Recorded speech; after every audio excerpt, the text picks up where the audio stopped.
booty is more important than water. Hey, man, let me talk to you. I heard you fought back up. When you trying to tell me something? Oh my God. They gamble all day in prison. Are they gambling their booty or they gambling money? Spread it open. Make it wink. I'm telling you right now, I'm a freak. You say, man, I ain't like it. You ain't like it.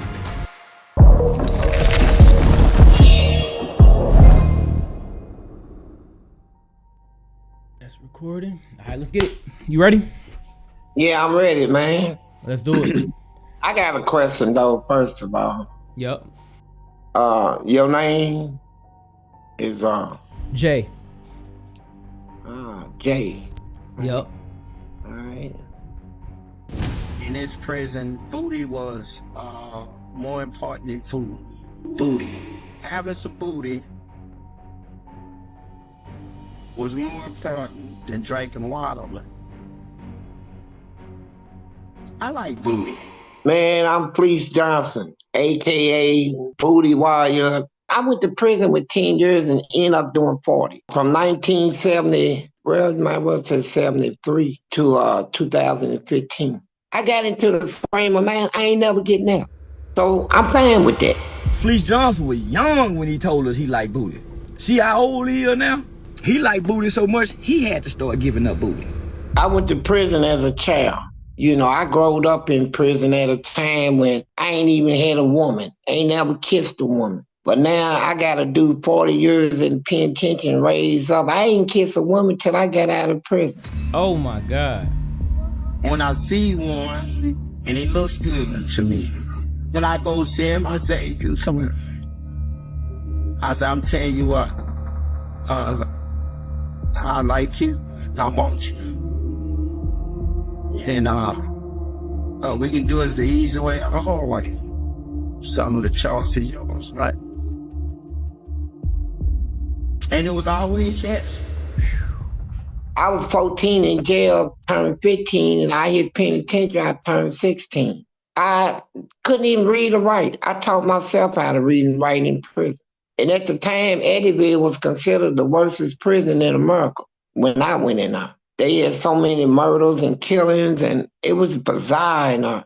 So you're going to take a child and put him in a prison surrounded by serial killers, murderers, and expect me to not survive? I'm reluctant to ask, but what is the nickname come from? Did you give yourself the nickname or did? No, my nickname from the hood is Little Panther. The Booty Water came from MSNBC. They did a documentary, and I was talking about how things was in the penitentiary. How in our booty is more important than water. They took all my statements and turned them around to make it look like I just going through the prison and people. So let's talk about that. Booty is more important than water, because I do remember that statement, and that is hands down the wildest I've ever heard in my life. It's true. It's booty, true. So booty is essential to survival. Man, I'm telling you, man, what is it out here in the streets? How many people, even you, how many people can manage out here without sex? I mean, y'all go to work every day, y'all do your work, come home, y'all got a woman, I'll see you tomorrow night or whatever, but try to go out here a whole year without sex and tell me what's important. I'll tell you what's important. Booty is more important, even on the streets, than water. A lot of people would give their whole bank account for some booty. They eat booty, they lick booty. So let me ask you. Do I like booty? Yeah, I do. A lot. Okay. A whole lot. Johnson even let the lockup crew know that when he was in his prime, they wouldn't be safe from his advances either. If y'all had been in her back then, them days, and as much as I like booty, I probably felt one of y'all butts. Hey, y'all was fast. Well, let me push back on that though, because you did have another famous quote where you said, "You get this the easy way or the hard way." And I told somebody that before. Come on, let me talk to you, because he owed me some money. Get him in debt, make him pay booty debts and stuff like that. So is booty debt? It'll pay your debt. I wasn't no bad loan sharker. I helped a lot of people, but he offered his booty the first time. do you want this? I said, do I want what? He pat his butt. I said, hold up. Look, man, I ain't with all that. And I want my money. You know, there ain't no tragedy. I can get booty anywhere. Just give me my money, man. He didn't have it. And so somebody paid for him. Three months later, I saw him in the shower. And this is the first time I ever seen, you know, him all the way naked. And his butt looked like he done got plumper. So I walked up to him and I told him, look, we can do this the easy way or the hard way. Which one? So he already paid his debt. At this point, it's just you just have this is like 3 months later. I just happened to see him in the shower naked, and I didn't think he was built like that all the way. You know, big old guy. Boy, it was so juicy, man. You know, they got this thing where they save their pants their butt. It's a style. They call it some sort of gangster style. You know, it's sexy to us, right? You save your pants in her, man, somebody be up in your butt, you know, and it just said so. But it sounded like you had a situation where they did put up resistance. They gonna always talk that crap about, look, man, I ain't like it and all that stuff. But you already know they are. You know they'll do it. Don't people mess with the guards? Like, did y'all have any female guards in there, or was this male guards? Man, we had female guards in there, and the only way we get to turn them out is you gotta steal their walkie-talkie. Cause if you can steal that, that's a breach of security. That means they fire. If you catch them setting it down, you steal it, and she want it back, you gotta do something sexual. Man, that prison system in Kentucky is so bad.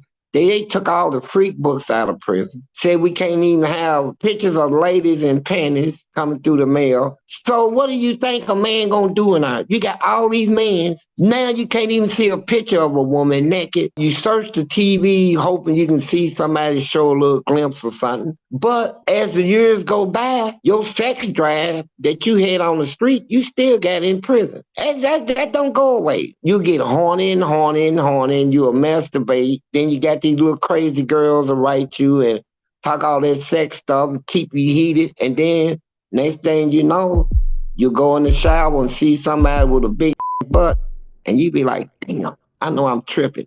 No, you ain't tripping. That's booty. Booty, get that, nigga. When you go to prison, the most important thing in your life is going to be booty. Y'all better listen to a man's butt. Booty, getting some booty, is more important than eating food. It's more important than drinking water. Yeah, I was gonna say, you was there for a long time. So did you have like the latest iPhones and, you know, technology? Because you was in there you've seen a lot. They got a real good security system in prison. Every now and then we get cell phones in there, but somebody with a cell phone, that might happen every 5 or 6 years. Somebody end up with one, and soon they get it, them guards will be to get it.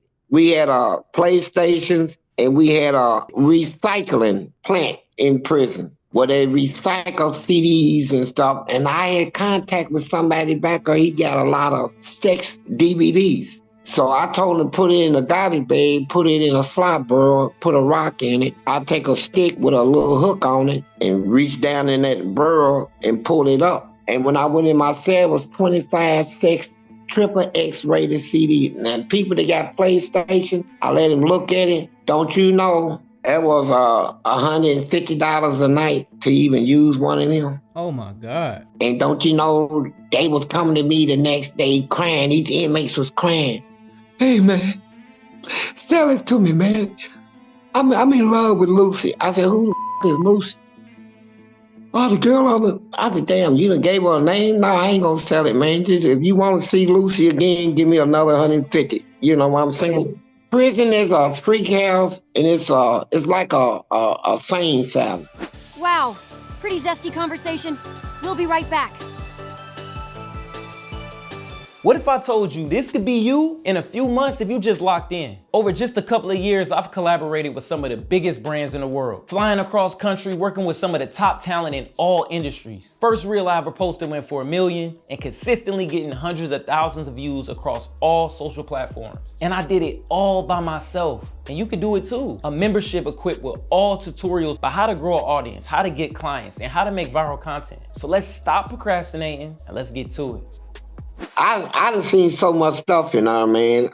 What's the craziest thing you've seen? Now, okay, first, before I ask that question. The craziest thing I seen was a person that had 2 booty holes. 2 of them. And one of them winked at me. And I like, it scared me. Oh my God. You seen somebody with 2 booty holes. And one of them winked at me and it scared me. Let me guess, you saw them in the shower? No, cause he lived across from me in the cell. I'm in my cell, he's in his, and somebody was asking him to show his butt for some food and stuff, right? So I happened to look back. I said, I want to see too. When he spread it was 2 booty holes. One of them open and winked. Just for some food? Man, yeah. So let me ask you, okay, so you was in there for a long time, 40 years. So after a certain time, do you have to always show your dominance, or can you just like, do people just know, oh yeah, that's Fleece? Like, don't talk to Fleece. People that is normally brutal get respect in there. But check this out, if you brutal, yeah, you're going to get respect from the inmate, but at the same time, being brutal means you got to go to the hole, you got to get in a lot of fights, risk picking up more time. Now, if you trying to get out of prison, then you like, hold up, man. If I kill him, I'm going to get a life sentence, more time. If I bust his head, I'm the same thing. I ain't going to never get out. Well, you're going to have to decide to either go along with what they doing in there. But how do you set your goals on getting out when every day is a struggle? Like you said, you can't get caught slipping. Not care about it like I did. I stopped caring about getting out. I said if I keep caring about it, it's gonna just keep troubling me and it's gonna cause me stress. So you know what? I don't care if I ever get out. You want to explain to me what you're doing here? I came looking for booty. I came looking for man's butt. A man's butt? Excuse me? Oh, I know who you are, Chris Hansen. But see, I called you Chris Hansen. They made these cartoons and stuff without my consent, man. They didn't have no consent for me to do none of that stuff. I talked the way that they talk and to take my story and change it to make it look like I'm the predator. A person that turned 16 in prison, how ridiculous it is to even think that somebody that young can go through a prison system and turn everybody out. Man, you got people in there that you can put in a boxing ring with Mike Tyson. Ow! So you want to do it the hard way, huh? I got it for you hard. Don't drop the soap, Carl. I know how they usually say prison, dropping the soap and everything like that. Now, I don't know, is that like a true thing? Do people do that in prison? Ooh, get that, nigga. Man, if you fought in prison, yeah. You know how people out here show off, they fought, they won't do a laugh. Do it in prison. I fought it by mistake in her and around a crowd of people. Everybody looked around and said, man, you hear that? Man, you see, somebody talk to me toothless one. Ooh, boy, who's that calling my name? So now when somebody fought, like I fought it again, and when everybody looked at me, I looked at somebody else and man, God, boy, call me. You talking to me? And they would press you for that. Hey, man, let me talk to you. And you'd be like, what's up, doc? Now I heard you fought back up. You know, when you trying to tell me something? If you fart, that mean, hey, I'm open. Yeah, I'm open. Yeah, that's how they look at it. You open. You gonna have to talk to them. Tell them, look, man, I'm not open, man. I'm not like that, bro. I'm sorry, I fought it. And they gonna look at you real hard like whether they believe you or shouldn't believe you and all that old stuff, man. I'll be like, man, get on back. Does anybody ever gamble? Like, is it regular activity in there? They gamble all day in prison. Every day. Are they gambling their booty or they gambling money? They gamble everything in prison. You know, I seen a person put his boy up for a pool. A pool is something that you draw 10 lines going this way, 10 going down, and then you fill the squares in. It's just called a pool. Like you find 10 people, put your initial. So you put J here, Jada, somebody else will fill in David here, put D here, put whatever your sign or initial and fill it up. So I said, how much you pulling him out for? He said he's pulling him off for a box of cigarettes on a basketball game. You got 10 people put up a box of cigarettes. And whoever wins, they paid a box of cigarettes to get it. To get the person. Yeah, but the person that put him out on the pool, he gets 10 boxes of cigarettes. Oh my God. See, y'all gambling people. Yeah, man, we gamble. Everything was a game. We gamble off for Wheel of Fortune, Jeopardy. We gamble off for anything. Like it might be something on TV, and I holler down at you and say, "Hey, you watching that Wheel of Fortune? Who you think gonna win?" You pick one. I say, "You got 3 people. Somebody else want part of this? Let's put up a box of cigarettes, everybody." We put up a box of cigarettes. Whoever win at the end get the 2 boxes of cigarettes. I mean, we bet on everything, man. And I had poker games. I ran stores. The ones going to prison now, these little young ones with these little skinny shapes, built like a girl with all that dreadlocks and all that stuff all over. Oh, God. When they come in prison, them girls tell them strip off, squat, spread your and cough. As soon they squat and spread it, some of them silly girls will say, spread it open. Make it wink. And them inmates be looking over the wall. Oh, God, ain't got it. Man, look at that. And then you'll look back and stand up and say, "Hey, man, what's going on?" Girls don't want to hear all that. They set that stuff up, man. And so now you're in the prison. Everybody done seen your booty. You got some of them gangsters coming in prison, try to take a shower with their underwears on. Man, take them off and let us see it. We won't see that thing, bro. They booties that like Serena's, bro. Like Serena Williams. And tennis players, they built like that in there, man. They ain't got your gun. You ain't got your gun. You ain't got none of that. Okay, so what you gonna do? What you gonna do? You in a cell with somebody. These dudes been lifting weights and boxing and stuff for 18, 20 years. You fresh off the street, ain't had a fight since you was a child. Little skinny arms, ain't got no 6-packs or nothing. And they put you in the cell with one of these big old niggas, and they talking about, hey, I'm telling you right now, I'm a freak. Soon he say it, you be like, booty, get that nigga. He said, look, I don't want to beat you up. I don't want to hurt you. I just want to love you. Now, can I get some love? You said, man, I ain't like it. You ain't like that. Get that nigga. He'll grab you, and you try to swing. He'll pin you down on the bed and show you you ain't got the strength to even get out of this move. Look. I don't want to hurt you. This story sounded a little personal. Yeah, it is. I know where you're going with that too, nigga. Somebody's gonna have to give us some booty. And it's just that simple. They put me in isolation for 12 years in the hole.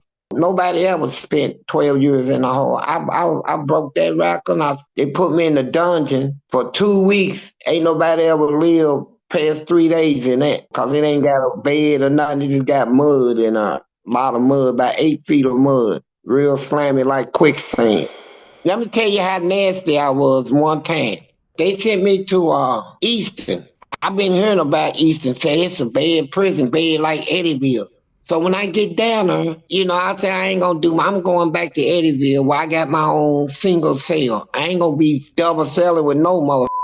So I went in the caseworker's office, and her husband, he runs the prison. She said, "What you want?" I said, "I want to go back to Eddyville." She said, "You got to be here 6 months before we can even consider." I said, "Look, I don't want to have to force my way back." She said, "Are you making a threat?"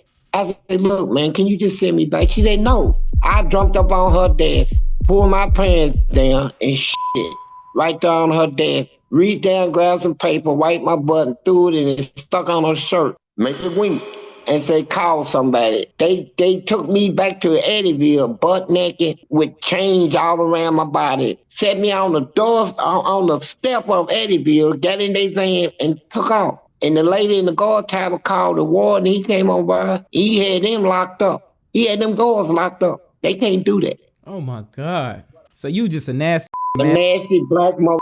That's what I was. Well, every time a guard want to be mean or disrespectful, we throw a bucket of shit on them. Them prison guards, when they run up to your cell, there's usually 13 of them. They got billy clubs, mace, gas, electric shields, and they would gang you, and you just one person. So I got tired of that. I said, next time they run up to my door, I got something for them. A bucket of shit. A 3-gallon bucket of shit. I threw shit on them for 6 years. Man, we had a shit while I started a shit while in the penitentiary system. Sent them up out of it, and they quit. They quit their job. I cost these people. I went to federal court. with Martha A. Fleetwood out of District of Columbia. They were sent to me by the Department of Justice in Washington, D.C. to represent me. We went in federal court in Paducah, Western District of Paducah, and we won a $200 million lawsuit against the state. That's for all the inmates. When I won that, they mad. Now you add that up to I'm the one that took a mop wrangle and beat the lecturer off its stand. It cost $650,000. I tore up all their toilets. Anytime you put me in a cell, I tear the toilet out of the floor and slam it. I done tore up about 3,000-4,000 toilets. And everything, mattresses, everything. I tore doors off, steel doors. I would turn them up, make them have to cut the whole door off. I cost these people a lot of money. And then when I got to throwing duty on them, they ain't know what to do. Everybody say they gonna kill you. I say they got that to do. As far as I'm concerned, I'm already dead. You know, if I gotta live like this, something's gonna have to happen. But they bring me into parole. I said, you know what? Let me get this stuff over with. I went in there and I cussed them out, kissed my ass, all that. And they gave me parole. So I'm trying to figure out why they give me parole after I cussed them out. It wasn't until I got out that I realized that they done put a lot of stuff on the documentary. Called me a booty warrior, a whole bunch of stuff. So I said, oh, they gonna go like that. So what they were trying to do is set up a stage for me to get out on the street, somebody murder me. And not only that, but to rub it in their face when I got out, I had 7.5 years left on parole. I called 911, told them I won't go back to prison, give them the rest of that 7.5 years. I went back, got in some programs. In 1 year, I killed a 7.5 year sentence and came back out, not on parole. I got a choice. I can try to do 7.5 years on parole, or I can go back and get in some programs, because we got programs in Kentucky prison system where if you do 6 months in the program, they'll knock a year off your sentence. I got in 5 programs and brought my sentence down. So we got this last little game, man. The easy way or the hard way. I'm gonna name some names and you tell me if they was in your cell, would it have been the easy way or the hard way, man?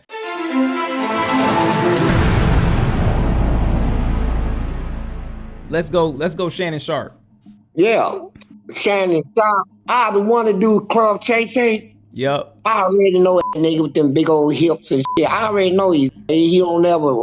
See, you can usually tell gay people by their hairlines and shit. You know, they refuse to grow mustaches. P. Diddy, if he in jail with you, is the easy way or the hard way? It'd be easy because he'll give it up. He'll give it up. He'll ask me if I want something. Okay, R. Kelly, easy way or the hard way? R. Kelly, it'll be kind of hard way with him. Yeah, I know it. I get it. I end up getting it, but it'll be hard.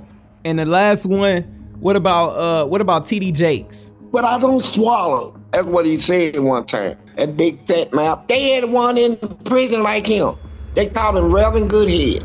He had the best head in prison, Reverend Goodhead. He was just like T.D. Jakes. That man could. Oh my God. I mean, that's how nasty they was. So you 4-0, man. You 4-0 in jail, man. So look, I just want you to sign out. Tell them where they can find you at. What channels? What stuff you got up? You can find me anywhere where they got booty. Oh.